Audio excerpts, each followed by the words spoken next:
मत्ती की इंजील और उसका 24वां बाब जो 51 आयात पर मुश्तमिल है। और यीशु हैकल से निकलकर जा रहा था कि उसके शागिर्द उसके पास आए ताकि उसे हैकल की इमारतें दिखाएं। उसने जवाब में उनसे कहा, क्या तुम इन सब चीज़ों को नहीं देखते?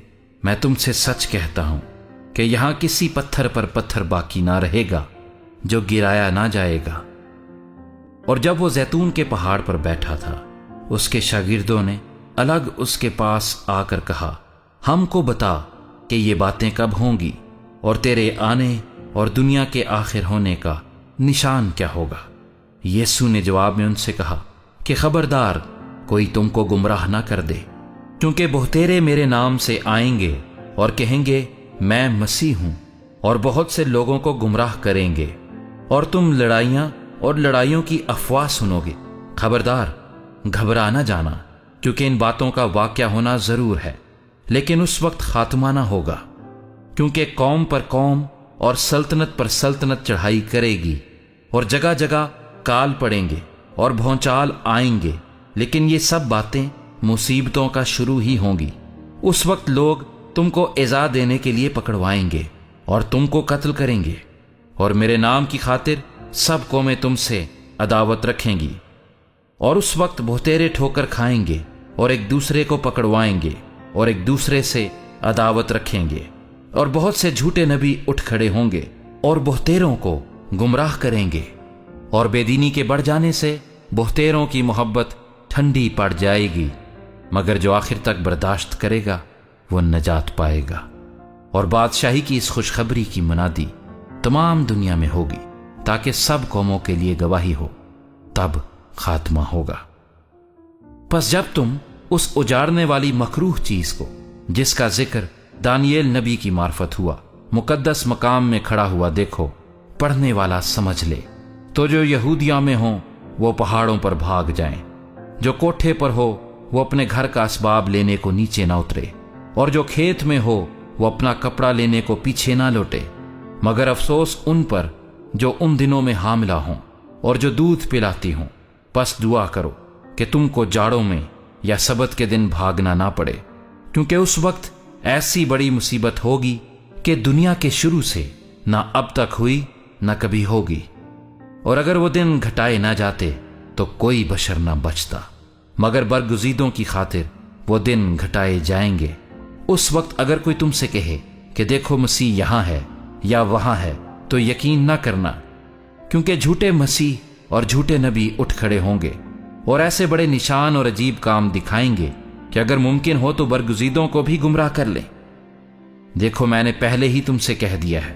बस अगर वो तुमसे कहें कि देखो वो ब्याबान में है, तो बाहर ना जाना, या देखो वो कोठरियों में है, तो यकीन ना करना।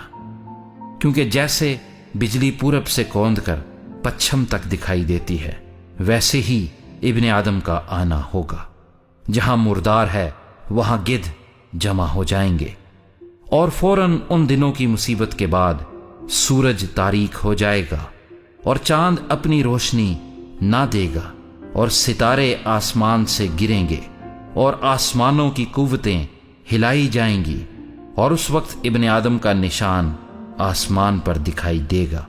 और उस वक्त जमीन की सब कौमें छाती पीटेंगी और इब्ने आदम को बड़ी कुदरत और जलाल के साथ आसमान के बादलों पर आते देखेंगी।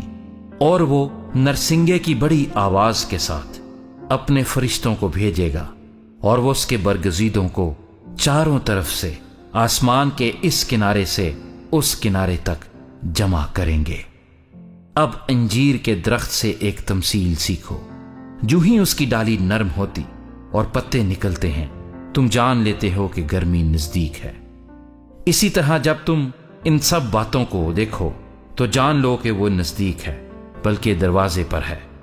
मैं तुमसे सच कहता हूं कि जब तक ये सब बातें ना हो लें, ये नस्ल हरगिज तमाम ना होगी।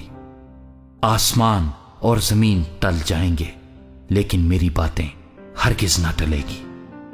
लेकिन उस दिन और उस घड़ी की बाबत कोई नहीं जानता, ना आसमान के फरिश्ते, ना बेटा, मगर सिर्फ बाप। जैसा नूह के दिनों में हुआ वैसा ही इब्ने आदम के आने के वक्त होगा।